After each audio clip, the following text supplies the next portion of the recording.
আইসে রেডি। প্রতিটি রাষ্ট্রের জনগণ চায় রাষ্ট্রের পরিবর্তন, কিন্তু সমস্যা হচ্ছে একটা জায়গাতে, সেটা হচ্ছে দলীয়করণ।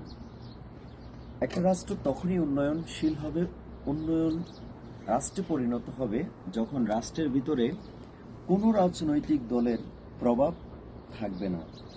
সরকার দল, বিরোধী দল সবাই যখন আইনের প্রতি শ্রদ্ধাশীল হবে, আইনকে সবাই ভয় পাবে, তখন সে দেশ উন্নত দেশে পরিণত হবে।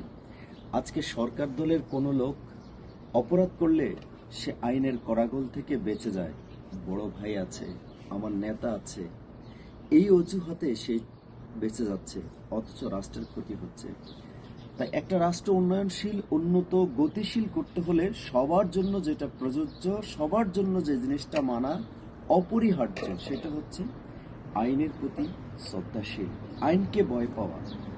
অপরাধী যে ব্যক্তি হোক না কেন, যেই অপরাধ করুক না কেন, প্রকৃত অপরাধীকে ধরে নিয়ে আইনের আওতায় নিয়ে এসে আইনের মাধ্যমে তার সমাধান করা।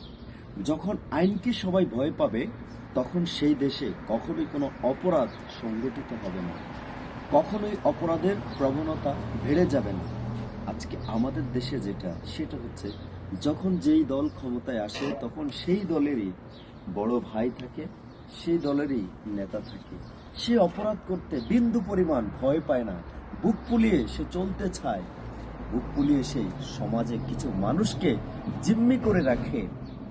আমার কথাগুলো বাস্তবিক কিনা সেটা একটু ভেবে চিনতে দেখবেন। আপনার সমাজ, আপনার গ্রাম, আপনার মহল্লায়, আপনার থানায়, উপজেলায় ঠিক সেভাবেই চলছে কিনা।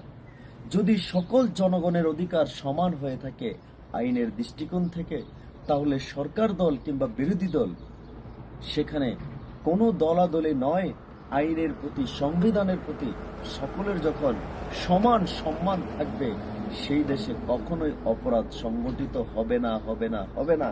কারণ আইন সবার জন্য সমান থাকবে। চাঁদাবাজি, টেন্ডারবাজি কোনো কিছুই সেখানে টিকবে না। যার যার অধিকার নিশ্চিত হবে, মৌলিক অধিকার নিয়ে কথা বলবে, অধিকারের আলোকে রাষ্ট্র পরিচালিত হবে, জনগণ সেবা পাবে।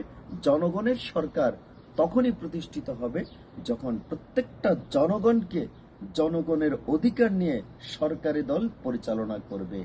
আশা করি যদি কথাগুলো আপনার মনের মতো হয়ে থাকে, আপনার প্রাণের কথা হয়ে থাকে, তাহলে এই কথাগুলো আপনি নিজে শুনবেন এবং অন্যকে শোনার জন্য শেয়ার বাটনটাতে একটু শেয়ার করে দিবেন। আর আপনার কমেন্টের মাধ্যমে গিয়ে কমেন্ট করে আমার জন্য উপকৃত করে দিবেন। আপনার সঠিক পরামর্শটা নিয়ে যেন পরবর্তী ভিডিওতে আসতে পারি। ধন্যবাদ।